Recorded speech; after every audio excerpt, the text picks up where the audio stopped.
My self doctor Pawanpreet Kaur. आज अपने पढ़ेंगे आयरन के बारे में। ठीक है, तो फर्स्ट ऑफ ऑल तुमको पता होना चाहिए कि व्हाट इज़ आयरन। तो आयरन क्या है? एक मेटल है जो कि पीरियोडिक टेबल में मिलता है और इसका एटॉमिक वेट होता है 26। मिनरल है ये, ठीक है, मिनरल में इसको काउंट किया जाता है। तो जो अपनी बॉडी में न्यूट्रिएंट्स होते हैं, न्यूट्रिएंट्स का मतलब क्या होता है? वो सब्सटेंस जो कि अपनी बॉडी को एनर्जी देते हैं, ठीक है, न्यूरिशमेंट देते हैं, जो अपनी बॉडी की ग्रोथ होनी है उसके लिए न्यूरिशमेंट देते हैं, वो होते हैं न्यूट्रिएंट्स। न्यूट्रिएंट्स दो टाइप के हो सकते हैं, micro and macro nutrients. Micro nutrient वो होते हैं जिनकी बॉडी में कम क्वांटिटी की ज़रूरत होती है, ठीक है, जिनका मिलीग्राम या माइक्रोग्राम भी मिल जाएगा तो बॉडी की ग्रोथ और जो बॉडी के फंक्शन होने हैं वो नॉर्मल रहेंगे। एंड मैक्रो न्यूट्रिएंट्स वो होते हैं जो बॉडी में ज़्यादा क्वांटिटी में जिनकी नीड होती है, ठीक है, यानी कि जो ग्राम में चाहिए अपने को, जो अपने को किलोग्राम आउंस में चाहिए। तो जो माइक्रो है न्यूट्रिएंट है उसमें मेन जो अपने देखेंगे या जो मेन होते हैं vitamins, minerals, iron, cobalt, zinc and copper, ठीक है। फिर जो मैक्रो न्यूट्रिएंट्स है उसमें मतलब मैक्रो मतलब जिनका ज़्यादा अपनी बॉडी में रिक्वायरमेंट है, तो carbohydrate, fat, protein, fibre and water, ये मेन मैक्रो न्यूट्रिएंट्स हैं। इसके बाद में अपने देखेंगे, आज अपने जो भी पढ़ेंगे आयरन रिलेटेड पढ़ेंगे कि आयरन क्या है, कितनी बॉडी में नीड है इसकी। तो जो आयरन का बॉडी में लेवल होता है वो होता है 40 से 140 माइक्रोग्राम पर डीएल, ठीक है, ये बॉडी का नॉर्मल आयरन का लेवल है। इसके बाद अपने देखेंगे कि आयरन का मेटाबॉलिज्म कैसे हो रहा है, मतलब बॉडी में डेली आयरन का कितना लॉस हो रहा है, कितना अपने को कहाँ कहाँ से आयरन मिल रहा है, ठीक है। तो अपने इसके बाद में इसका देखेंगे मेटाबॉलिज्म, आयरन का मेटाबॉलिज्म। तो आयरन के मेटाबॉलिज्म में मेन जो है मेटाबॉलिज्म ऑफ आयरन, फर्स्ट की जो डेली हर पर्सन में, मेनली एडल्ट में एंड नॉन मेंस्ट्रुएटिंग फीमेल्स में, नॉन मेंस्ट्रुएटिंग फीमेल्स में डेली 1 मिलीग्राम पर डीएल आयरन का लॉस हो जाता है, ठीक है। और अगर ये तो है एडल्ट्स में और नॉन मेंस्ट्रुएटिंग फीमेल में, अगर वही लेडी मेंस्ट्रुएटिंग है या फिर वो प्रेग्नेंट लेडी है, ठीक है, अब तो प्रेग्नेंट लेडी में तो और भी ज़्यादा लॉस होता है। मेंस्ट्रुएटिंग लेडी जो है उसमें 0.5 से 1 मिलीग्राम पर डीएल का एडिशनल लॉस होता है, मतलब उसमें ये तो होएगा ही होएगा 1 मिलीग्राम पर डीएल का लॉस, उसके साथ में 0.5 से लेके 1 मिलीग्राम पर डीएल का एडिशनल लॉस होता है, यानी कि जो मेंस्ट्रुएटिंग फीमेल होएगी उनमें कितना होएगा 1.5 से लेके 2 मिलीग्राम पर डीएल का डेली लॉस हो सकता है। ये चाहे आपका जितना भी इनटेक है ये डेली लॉस होना ही होना है।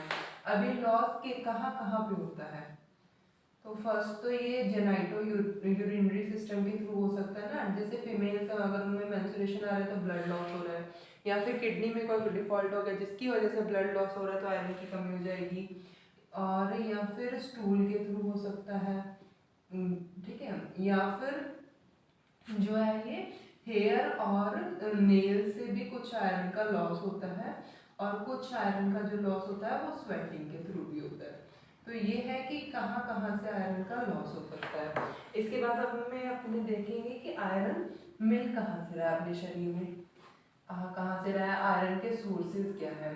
तो आयरन के जो है दो मेन सोर्सेज हैं, ठीक है, दो मेन सोर्सेज हैं, उसमें से फर्स्ट क्या है, first is sources of iron. First source जो है वो है फूड, जो अपने फूड इनटेक कर रहे हैं। सेकंड सोर्स है रिसाइकलिंग। फूड मतलब क्या कि जो जो अपने फूड ले रहे हैं उसमें से अपने को आयरन जो मिल रहा है वो है इसका फर्स्ट सोर्स। तो फूड कौन से ऐसा फूड है जिसमें आयरन ज़्यादा होता है, तो जो लीफी वेजिटेबल्स होती हैं उनमें आयरन ज़्यादा होता है, बीज में आयरन ज़्यादा होता है, और लिवर में आयरन ज़्यादा होता है, और मीट में आयरन ज़्यादा होता है, ठीक है। तो जो इनमें आयरन की क्वांटिटी ज़्यादा होती है। और रिसाइकलिंग का मतलब क्या है, जो बॉडी में आरबीसी टूट रही है, जो बॉडी में आरबीसी थी वो टूट रही है, ठीक है, ब्रेक डाउन हो रही है, तो उनमें जो आयरन होता है उसका रिसाइकल बॉडी करके यूज कर लेती है। तो सेकंड सोर्स जो है आयरन का, वो ये आरबीसी जो टूटेगी वो किसी भी रीजन की वजह से टूट सकती है। आरबीसी का लाइफ स्पान पूरा हो गया है, या कोई इन्फेक्शियस डिजीज हो गई है, ठीक है, जिससे आरबीसी का लाइफ स्पान कम हो गया और आरबीसी टूट रही है, तो उससे जो आयरन निकलता है वो रिसाइकलिंग के थ्रू आयरन का सोर्स बन जाता है। इसके बाद में अपने देखेंगे, ये तो आयरन में ही आ गया, ठीक है, मानिए फूड के थ्रू आयरन आ गया, तो अब ये कहाँ पे अब्जॉर्ब होएगा, तो जो मेन आयरन का अब्जॉर्प्शन होता है वो होता है ड्यूडेनम प्लस प्रॉक्सिमल जेजुनम में।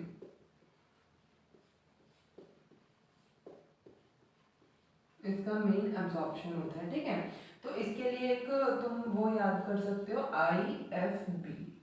IFB का क्या मतलब है, इसमें आयरन क्या है, इसमें I for iron, F for folic acid, B for vitamin B12, ठीक है। इसका कैसे है कि जैसे स्मॉल इंटेस्टाइन के 3 पार्ट होते हैं, first is duodenum, second is jejunum, third is ilium. तो जो आयरन है उसका मेन एब्जॉर्प्शन होता है जेजुनम से, और उसके साथ साथ में प्रॉक्सिमल मेन एब्जॉर्प्शन होता है ड्यूडेनम से, उसके साथ साथ में प्रॉक्सिमल जेजुनम से। फॉलिक एसिड है जो उसका मेन एब्जॉर्प्शन होता है जेजुनम से और उसके साथ साथ ड्यूडेनम से। और जो विटामिन B12 है उसका मेन एब्जॉर्प्शन होता है इलियम से और उसके साथ साथ जेजुनम से, ठीक है। तो इसको IFB करके याद कर सकते हो कि जो I है उसका मेन है ड्यूडेनम से, फॉलिक एसिड का मेन है जेजुनम से, एंड विटामिन B12 का मेन है इलियम से। ये इसके एब्जॉर्प्शन की बात हो गई।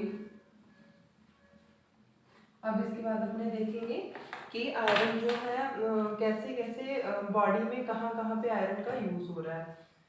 इससे पहले एक और बात है कि जैसे जो अपने इनटेक ले रहे हैं, ठीक है, इनटेक अपने दोनों आयरन का लेते हैं। 2 टाइप के आयरन होते हैं, एक तो हिम आयरन और एक नॉन हिम आयरन।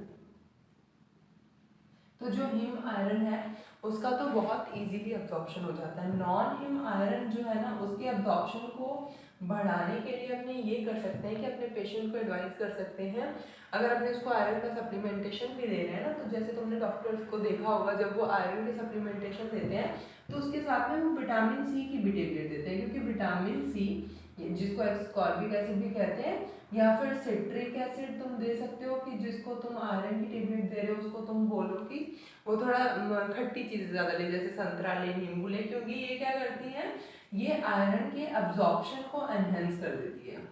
ये ड्यूडेनम से आयरन के अब्जॉर्प्शन को इंक्रीज कर देती है। तो जो नॉन हिम आयरन है उसके अब्जॉर्प्शन के लिए अपने को पेशेंट को एडवाइस करना चाहिए कि उसके साथ में वो विटामिन सी या फिर सिट्रिक एसिड ले। और जो आयरन के अपने को डोज देनी चाहिए, कि अगर अपने किसी पेशेंट को एडवाइस करें तो आयरन हमेशा एम्प्टी स्टमक देना चाहिए। एम्प्टी स्टमक आयरन जो है अच्छा गुड ऑब्जर्व होता है ना, उसकी सारी की सारी क्वांटिटी अब्जॉर्ब हो जाती है। लेकिन अगर किसी पेशेंट में तुमको सुबह मतलब तुमने खाली पेट आयरन देने के लिए बोल दिया और पेशेंट तुमको आके बोल रहा है कि उसके एडवर्स इफेक्ट मिले, मतलब उसको कोई नॉजिया वॉमिटिंग, जो कईयों में देखने में मिल जाता है, नॉजिया वॉमिटिंग डायरिया वगैरह कुछ मिल रहा है, तो उसको तुम कुछ खाने के बाद में भी एडवाइस कर सकते हो कि कुछ पहले खा लो थोड़ा, फिर उसके बाद में तुम आयरन की टेबलेट ले लेना। बट मेन जो इसका अच्छा अब्जॉर्प्शन है वो खाली पेट ही होता है, ठीक है। इसके बाद में देखेंगे वेस्टर्न डाइट प्लान है, उसमें एवरेज आयरन जो होता है वो 10 से 15 मिलीग्राम होता है, ठीक है, 10 से 15 मिलीग्राम डेली इनटेक होता है। अगर आपने जो एवरेज देखा है वेस्टर्न साइड के जो लोग डाइट ले रहे हैं तो उसमें डेली 10 से 15 मिलीग्राम इनटेक लेते हैं डेली, ठीक है। उसमें से सिर्फ 5 से 10% आयरन ही है जो कि बॉडी एब्जॉर्ब करती है, बाकी सब स्टूल के थ्रू पास हो जाता है, ठीक है, अनअब्जॉर्ब। हाँ, अगर आयरन स्टूल के थ्रू पास हो रहा है तो इसका मतलब है कि वो अनअब्जॉर्ब्ड आयरन है। अगर यूरिन या फिर ब्लड लॉस हो रहा है तो वो एब्जॉर्ब्ड आयरन होता है।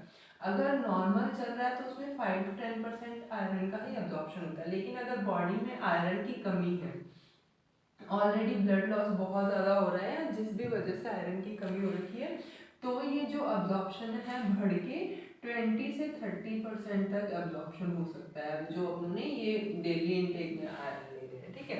ये तो बात हो गई कि अब अब्जॉर्प्शन भी हो गया, तो अब ये ब्लड में कैसे ट्रांसफर होता है, तो उसके लिए एक वो है प्रोटीन, जैसे आयरन ब्लड में आ गया, ठीक है, तो ब्लड में क्या होता है, ट्रांसफेरिन प्रोटीन होता है, ट्रांसफेरिन ट्रांसफेरिन प्रोटीन होता है जिससे बाउंड करके आयरन जो है ब्लड में ट्रांसफर होता है, ठीक है। तो जैसे ब्लड में अगर किसी कहीं पे भी जैसे आयरन को जब फ्लो होना है तो ट्रांसफेरिन से बाउंड होके ही आयरन जो है फ्लो होता है। तो इसीलिए अपने जैसे आयरन के आगे देखेंगे तो उसमें देखेंगे TIBC आता है, ठीक है, आयरन को चेक करने के लिए TIBC एक मेजर होता है। इसका मतलब होता है ट्रांसफेरिन बाइंडिंग कैपेसिटी, तो मतलब ट्रांसफेरिन कितना बाइंड हो रहा है। इसका क्या है कि अगर बॉडी में आयरन की कमी हो रही है तो TIBC बढ़ जाता है, क्योंकि इसको क्या करना है, आयरन को बाइंड करना है, तो जितना भी थोड़ा बहुत भी आयरन होगा ये उसको बाइंड करने के लिए ट्रांसफेरिन की जो बाइंडिंग कैपेसिटी है वो बढ़ जाती है। अगर बॉडी में आयरन ज़्यादा हो रहा है, आयरन बॉडी में इंक्रीज हो गया है, तो TIBC क्या होता है, डिक्रीज हो जाता है। इसका मतलब बॉडी में ऑलरेडी इतना बड़ा है तो उसको बहुत ज़्यादा प्रेशर नहीं है TIBC पे, तो TIBC जो है डिक्रीज हो जाता है, ठीक है। इसके बाद में अपने देखते हैं कि आयरन कहाँ कहाँ पे यूज होता है बॉडी में। तो फर्स्ट मेन जो है हीमोग्लोबिन में यूज होता है आयरन, कितना, 65%, ठीक है।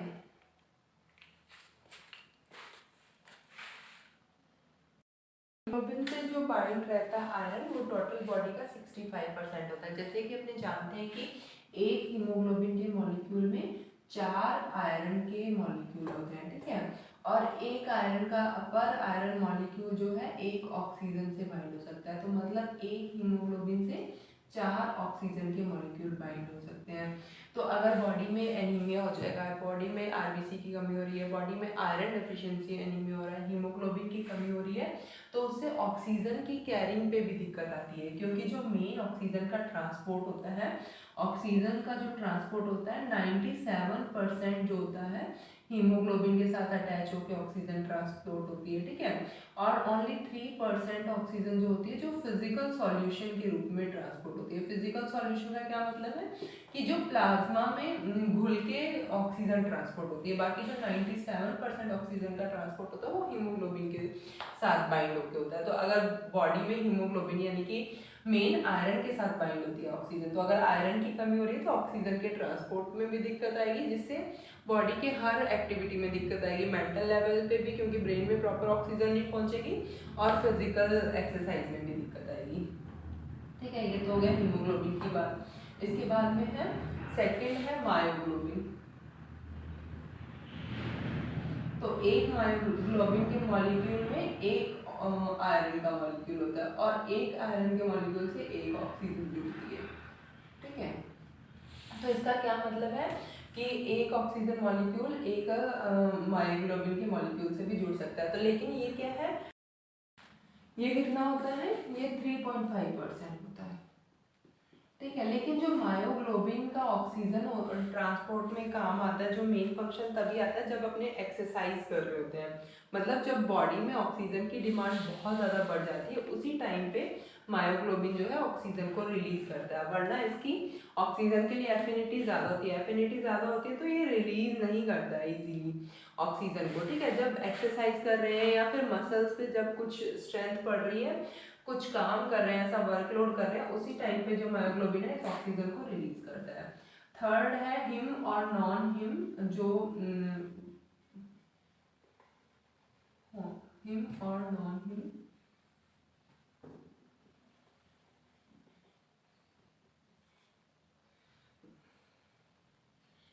एंजाइम्स है, हिम और नॉन हिम एंजाइम्स के साथ में आयरन बाइंड रहती है ओनली 0.5%। कौन कौन से हिम और नॉन हिम एंजाइम, साइटोक्रोम हो गया, कैटालेज हो गया, पेरीऑक्सीडेज हो गया, ठीक है।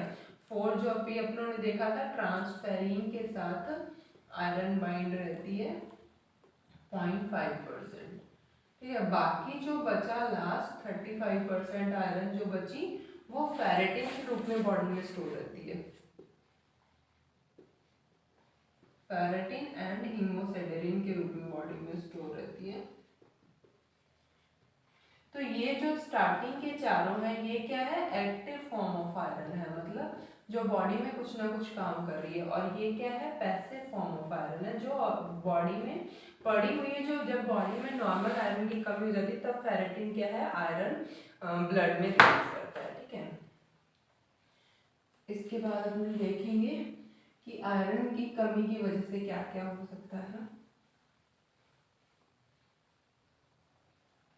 ठीक है, तो अपने जो आयरन का जब देखते हैं कि क्या इसका है कि मतलब क्या इसके इंडिसेस हैं, क्या किस किस से चीज़ से पता लगता है।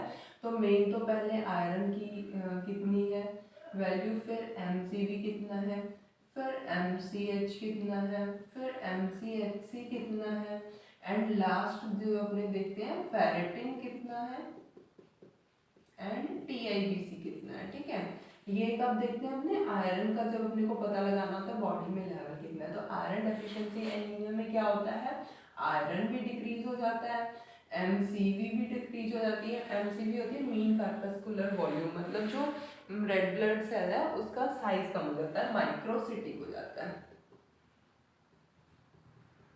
MCH भी डिक्रीज हो जाता है। MCH का मतलब है कि एक RBC में कितना हीमोग्लोबिन है, तो हीमोग्लोबिन भी कम हो जाता है। तो इसकी वजह से क्या होता है, सेल जो है हाइपोक्रोमिक हो जाती है, मतलब उसका कलर डल हो जाता है। MCHC का मतलब क्या है कि टोटल ब्लड में कितना हीमोग्लोबिन कंसेंट्रेशन है, तो वो भी डिक्रीज हो जाता है। फेरेटिन क्या है, आयरन की जो स्टोर्ड फॉर्म है वो है। तो जब आयरन यहाँ पे प्रेजेंट नहीं, अगर फेरेटिन होता तो वो तो आयरन बना ही देता, लेकिन आयरन ब्लड सर्कुलेशन में नहीं है, मतलब फेरेटिन भी कम हो गया है। लेकिन TIBC क्या होती है, इंक्रीज हो जाती है। जैसे कि मैंने बताया था कि ये ब्लड में आयरन को ट्रांसपोर्ट करता है, तो जो भी थोड़ा बचा कुचा आयरन है ये उसको ट्रांसपोर्ट करने की कोशिश करता है, इसलिए TIBC बढ़ जाता है। तो ये बहुत बार AIPZ में भी क्वेश्चन पूछा जाता है कि आयरन डेफिशिएंसी एनीमिया में क्या होता है। तो आयरन डिक्रीज हो जाता है, MCV डिक्रीज हो जाती है, फेरेटिन भी डिक्रीज हो जाता है, बट TIBC इंक्रीज हो जाता है। ठीक है, ये बहुत बार क्वेश्चन भी आया हुआ है, तो इसको अच्छे से ध्यान रखना। अब मैं तुमको थोड़ा बताना चाहूंगी रेड ब्लड सेल के साइज के बारे में कि क्या है। तो क्या होता है कि जैसे ये RBC है, ठीक है,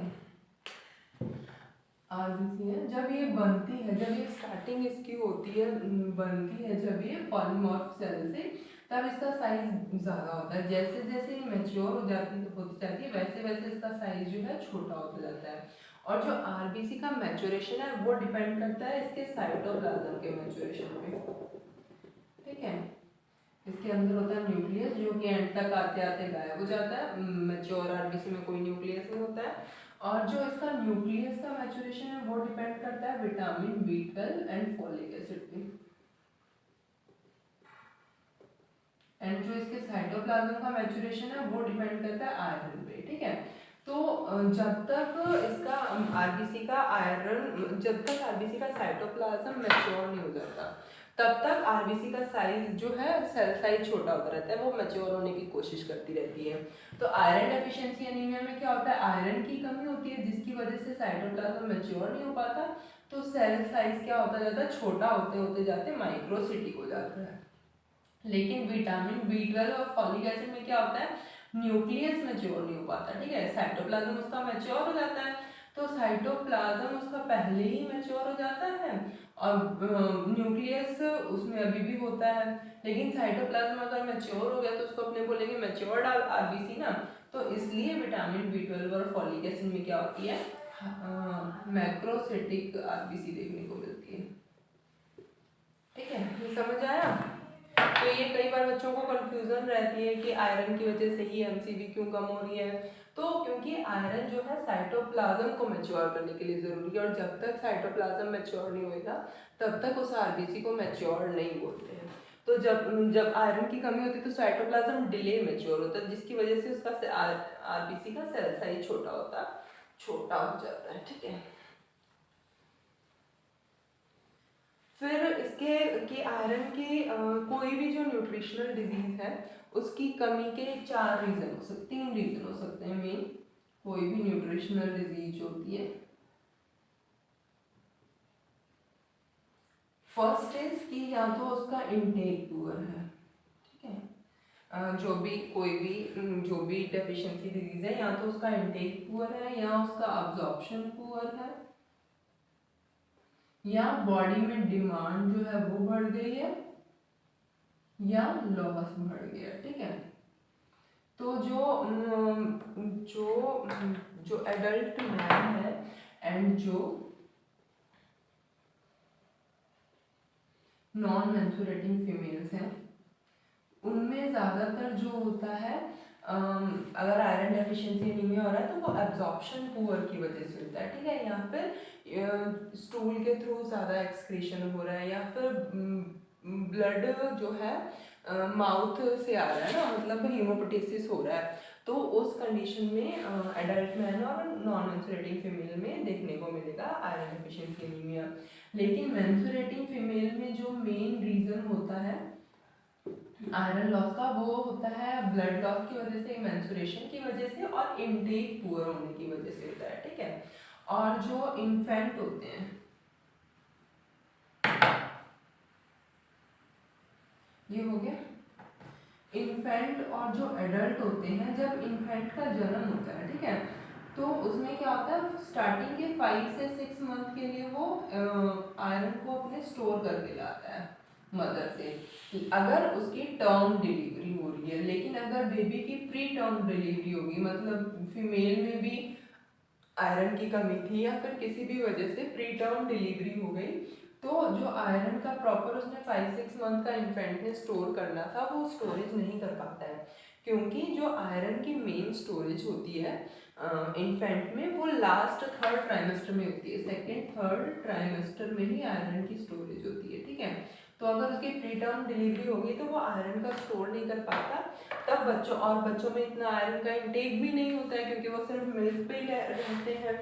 तो इस कंडीशन में अगर उसकी प्री टर्म डिलीवरी हो रही है तो उसमें आयरन की डेफिशिएंसी देखने को मिल सकती है बच्चे में। तो ये थी आयरन रिलेटेड बात। अब नेक्स्ट सेशन में अपने देखेंगे विटामिन B12 का, या फिर किसी और क्रॉनिक लॉस की वजह से एनीमिया जो होता है उसके बारे में देखेंगे, ठीक है। So thank you so much. And एक चीज़ मुझे और बतानी थी कि हमने AIPJET की तैयारी के लिए क्लासेस शुरू की हैं, कोचिंग शुरू की है, तो अगर किसी को कोचिंग करनी हो तो you can contact us. Thank you so much.